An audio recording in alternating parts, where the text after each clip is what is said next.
All right, so in the process of getting this thing going, it's Sunday. So we're gonna go and grab a lockup switch. I'm probably gonna put, I don't know which side I wanna put it on. I think my other one I put over here, but probably gonna put a lockup switch like right here. And the reason we're gonna do that is because we need to lock the converter up and do a stall test. And I wanted to do one of these anyway. So we'll see if it fixes the issue. And if it does, we know we don't have an issue with the torque converter. Obviously, we're gonna get an upgraded torque converter here soon. I just spent a ton of money on this thing, so like injectors are coming and the whole front cooler, like the front cooler and the lines themselves are like 850 bucks. I got them from Full Send. So let's go get the lockup switch bought and see if we can't find a 33 ohm resistor, because I need one to do this without it tripping a code. If you don't put the 33 ohm resistor in, it will end up throwing a code and putting your transmission in limp mode. This is gonna be a very quick, simple install. I got my switch. Unfortunately, I don't have my 33 ohm resistor right now, but I do have the Fram filter. We're gonna slap in this thing. We are working on ordering up we're just burning through these things. We're working on getting a cat filter set up for this, so up front here, which will make life, you know, a lot easier, because we'll just get cat filters from now on. They're way better. Unfortunately, they do not have a water separator, so we do have to figure that out, and that's where the reason I haven't ordered it yet was because of that. So here you guys go. No oil leaks at all. But while we're in here, I might check the cross tubes and see if that's what's going on. But first things first, transmission. I want to get the lockup switch installed, and then once we have everything mounted and installed, obviously the second you use it, it's going to put the trans in a limp mode, but I just want to see if the torque converter is going to lock up. So we're going to get this installed. These are my favorite types of switches. I like these Cambridge switches. And we're going to try it out and drive, and if the engine stalls, we know that the converter is good. Then we're going to drive it down the road. Well, actually, I need to put the resistor in first, but we're going to drive it down the road when we put the resistor in and see if I can get it to lock up and hold. And if it does, we know the converter's good. So here's where we're going to put it, right here. This is the spot I like. Before, I used to have it over here, but this is in the way. You guys will see my flashy lights. So we're going to try to install it here and hope it works out. So what was supposed to be an easy install, I went through and started ripping out the wiring that the previous owner left in there, like these. None of this stuff was hooked up to anything. This went all the way back to the fuel tank and then was cut off. I don't know what any of this is. I'm assuming it was a tuner or something, because some of it was like, one goes to a trans temp gauge. They cut this off. This was for a boost gauge. And that's all I can assume. So I started unplugging stuff, made sure everything still worked when I did it, but that cleaned up a shitload of wiring. And then at some point, we're gonna come in here, replace these battery terminals, a little bit of corrosion. Replace these battery terminals with something that'll put these in here a little nicer. You guys know I like my Amazon ones, but yeah, we're gonna take care of all this at some point. Just wanted to get rid of all the aftermarket bullshit wiring. Like underneath the dash, there was so much up under here, and I got rid of all of it. Minus those, but you guys get the point. All right, so what was also supposed to be a quick and easy install, I pulled the harness down, right? Let me get up under here.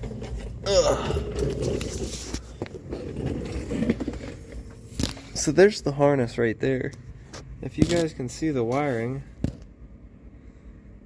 So I am gonna order one of them right now and hope this one holds up in the meantime, but it looks like we have transmission lines leaking too and whatnot. So like I said, all of that's on order. We're going to be getting rid of all of that, and the heat exchanger's going bye-bye.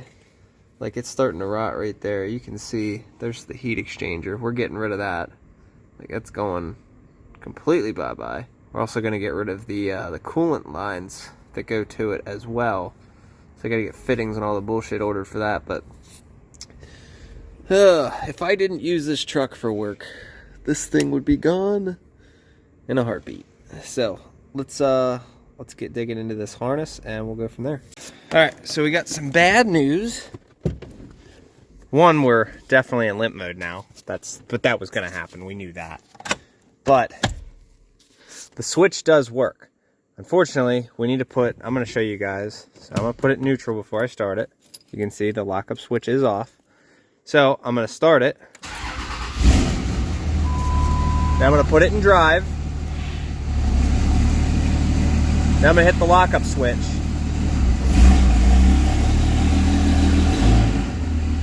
It does not stall.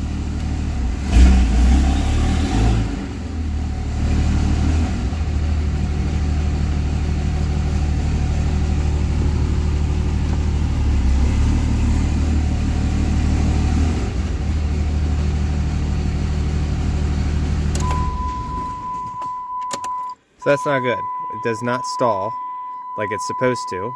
Now I need to clear the codes because that's what'll happen when you're using a lockup switch without a 33 ohm resistor. But as you can see, yeah, we're in limp mode now because so if you use that lockup switch while you're driving or just in general, I need to clear these. It will make it so that the transmission stays in third gear. So basically putting the transmission in lockup or in limp mode. So we'll grab that 33 ohm resistor, but that tells me everything I need to know. It's not locking the converter, but so we do need to buy the harness. So we're just waiting on a harness that's ordered.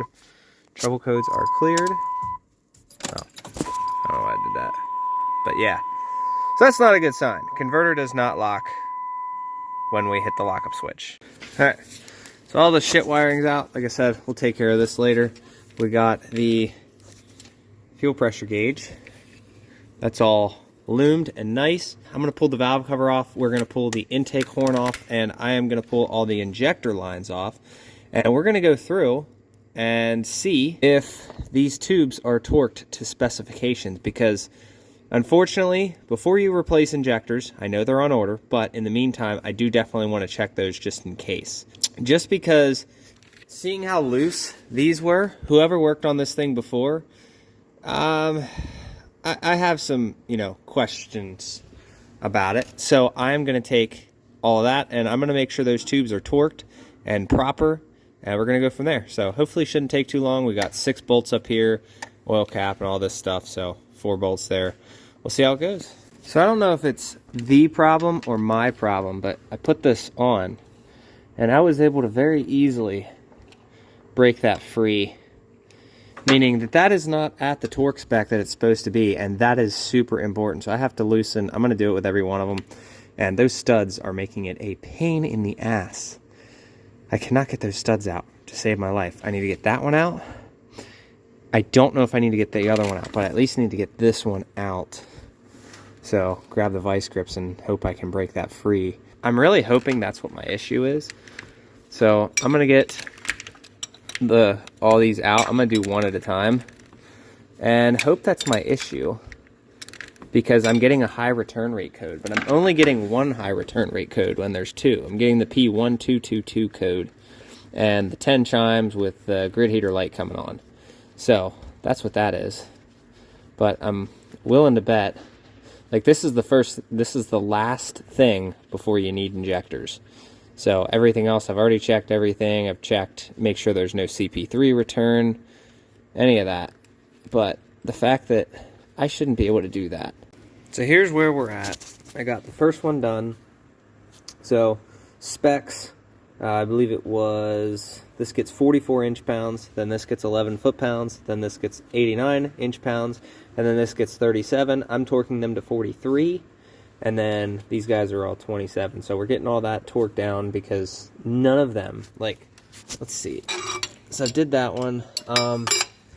Next time I go to do one, I'll show you how loose these guys were. They were super loose. So I'm sure that that's where an issue could arise. Also, put this guy back where he belongs. Make sure that that's bottomed down there and up here.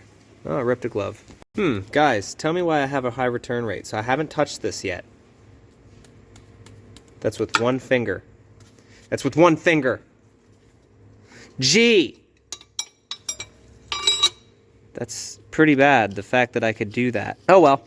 Well, hopefully this fixes the problem, and I also got to do a fuel filter because I clogged another one, so if I floor it, it goes to 0. I'll show you guys that as well. This is also something to watch out for. You guys see how loose that is? That'll create lines cracking. You can see the isolator right there. So you're gonna have to tighten that up. If you have any like weird noises under the hood, always check those. I've had them come loose before. All right, so we're all done. Everything's torqued. 43 foot-pounds up here, 89 inch-pounds up here.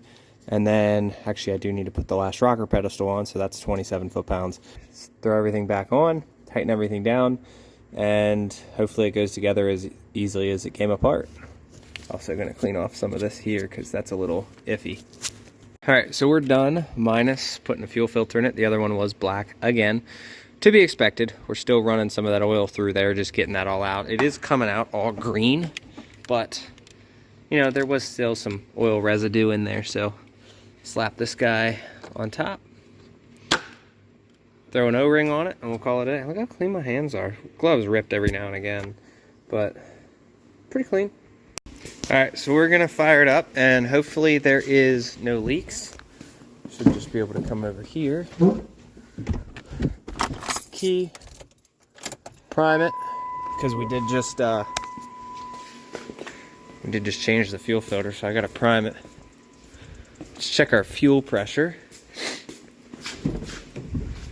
Fuel pressure. Let's do it one more time.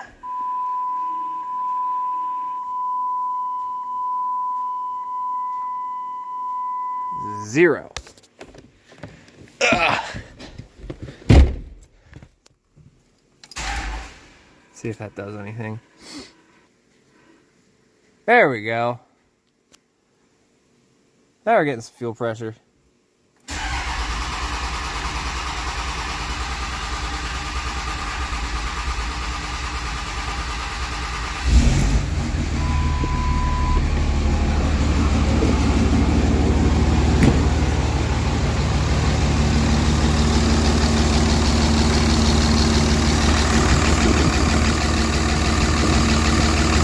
I don't see anything.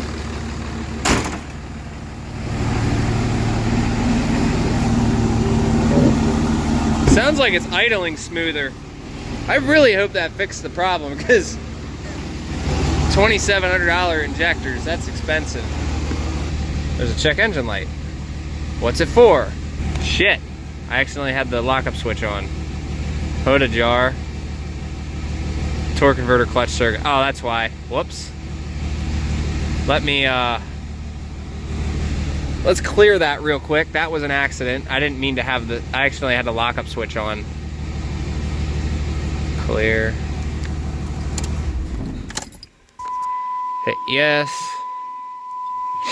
Clear the codes. Yeah, if you use that, like I said earlier, you use that when you're driving without that resistor, you're gonna have a good time. Now I'm gonna purposely go and try to get the check engine light to come on and hope it fixed the problem. She's idling noticeably, very, very, very noticeably better. But I still hear a hint. Whatever. We'll drive it, see how she acts.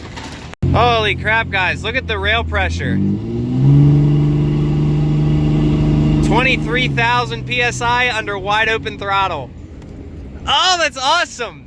It was, every time I'd floor it, it would drop like 15,000, 16,000, 17,000. So the high return rate has been fixed. Guys, torque your freaking cross tubes. Wow, that made a difference. Oh, man. All right, so I'm going to come down the mountain in third. Sorry about the lighting, but yeah, I'm going to come down the mountain in third and try to see if I can trip the code. If not, we are good.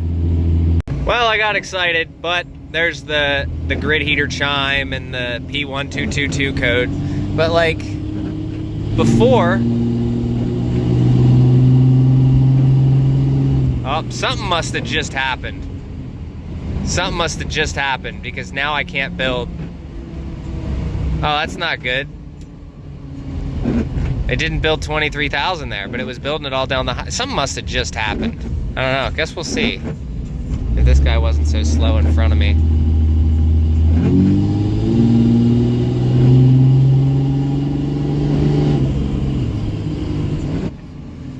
Ah, figure it out later. Alright, so pretty sure that the reason the rail pressure wouldn't rise again was because it threw that code.